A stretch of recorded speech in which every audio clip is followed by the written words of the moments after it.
ফুলকপির ডাঁটা কি ফেলে দিচ্ছেন? এই রেসিপিটা যদি একবার দেখেন তাহলে আর ফেলে দিবেন না। বিসমিল্লাহির রহমানির রহিম। আসসালামু আলাইকুম। সবাই কেমন আছেন? আশা করি ভালো আছেন। আমিও আল্লাহর মধ্যে ভালো আছি।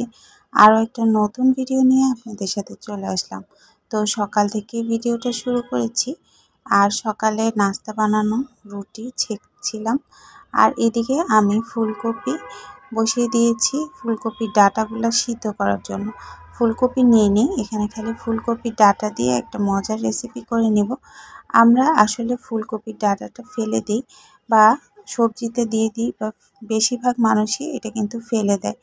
আর এই চিংড়ি শুটকি দিয়ে আমি এই ভর্তাটা করে নেব। আর ডাঁটাটাকে ভালো করে লবণ দিয়ে সিদ্ধ করে নিলাম। তারপরে আমি একটু ব্লেন্ডারে ব্লেন্ড করে নিলাম। আর ব্লেন্ডারে ব্লেন্ড হয়ে গেলে এটা আমি একটা বাটিতে ঢেলে নেব। আর এদিকে আমি চিংড়ি শুটকিগুলোও ব্লেন্ডারে ব্লেন্ড করে নেব।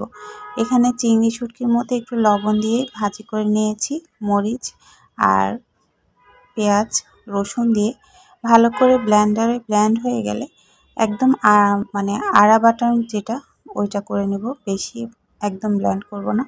তারপরে এটাকে একদম টান টান করে শুকনো করে নেব। এই যে দেখতেই পাচ্ছেন। তো ধনিয়া পাতা থাকলে অবশ্যই ধনিয়া পাতা দিবেন। আমি ধনিয়া পাতাটা দিতে পারিনি, ছিল না পাশে, তাই। আর এই যে এভাবে আমার ভর্তাটা রেডি হয়ে গেল। আর উপরে আমি একটু সরিষার তেল দিয়ে দিলাম। আর এই ভর্তাটা এত লোভনীয়, এতটা লোভনীয় যে ভাত দিয়ে না খেলে কেউ বুঝতেই পারবেন না যে ভর্তাটা এতটা লোভনীয়। আর সাথে আমার বাসায় যে তরকারি রান্নাগুলো হয়েছে সেগুলো আপনাদের সাথে একটু শেয়ার করলাম। এইটা হলো লতি দিয়ে একটা মাছ রান্না, আর এই যে ডিম ভুনা করেছি। এইটা রান্না করে আমার হঠাৎ করে বাইরে একটা কাজের কথা মনে হলো, তো বাইরে চলে গেলাম। তো কাজটা করে আবার ছাদে চলে আসলাম বাচ্চাকে নিয়ে। তো একটু ছাদে ওরা খেলা করবে, মানে ও আর ওর একটা জুনিয়র ফ্রেন্ড, মানে ছোট একটা ফ্রেন্ড উঠেছে, সেও দুষ্টামি করতে চলে আসছে। এর মধ্যে সে নানুকে নিয়ে অনেক দুষ্টামি করছে, আর তার ফ্রেন্ডও দুষ্টামি করছে।